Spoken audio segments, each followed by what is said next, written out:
Hello bachcho, let's read the question.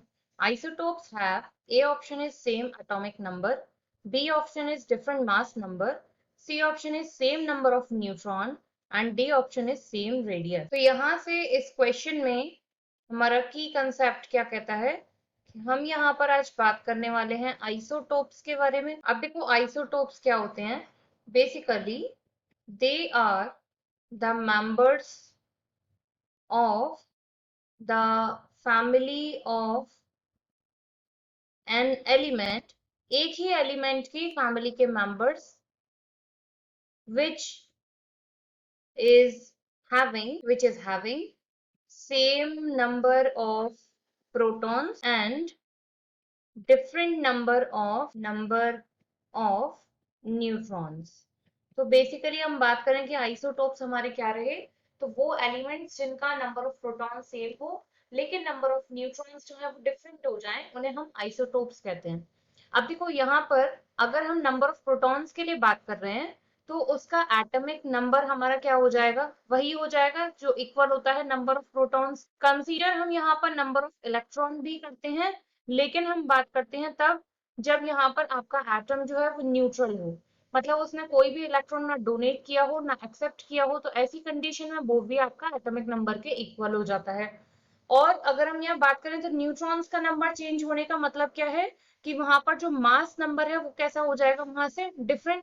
तो यहाँ पर एक और पॉइंट हम बढ़ा सकते हैं कि आइसोटोप्स वो होते हैं which is having different number of mass number और एटॉमिक मास।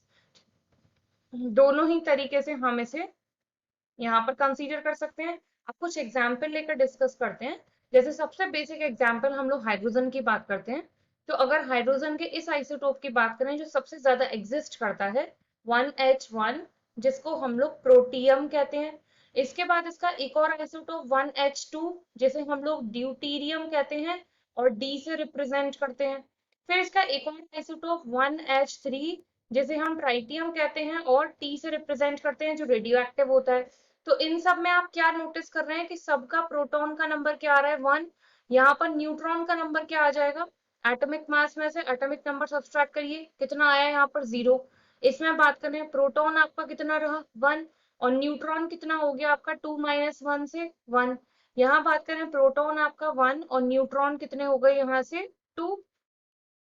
तो आपने यहाँ पर नोटिस किया कि एटॉमिक नंबर सेम था, प्रोटॉन्स का नंबर सेम था, इलेक्ट्रॉन्स भी सेम थे, न्यूट्रॉन चेंज हो रहे हैं, मास नंबर चेंज हो रहा है। अब इनमें से ऑप्शंस फाइंड आउट करते हैं। आइसोटोप्स हैव में फर्स्ट ऑप्शन दे रखा है सेम एटॉमिक नंबर, बिल्कुल ठीक है। बी पार्ट दे रखा है डिफरेंट मास नंबर, बिल्कुल ठीक है। सी पार्ट की बात करें सेम नंबर ऑफ न्यूट्रॉन्स, तो ये गलत हो जाएगा क्योंकि न्यूट्रॉन्स का नंबर। अब देखो अगर हम बात करें रेडियस को लेकर, तो रेडियस कैसे डिसाइड होती है, जो हमारा एटम है वहां पर सेंटर में न्यूक्लियस जो पॉजिटिवली चार्ज है, किसकी वजह से पॉजिटिव चार्ज है, प्रोटॉन की वजह से।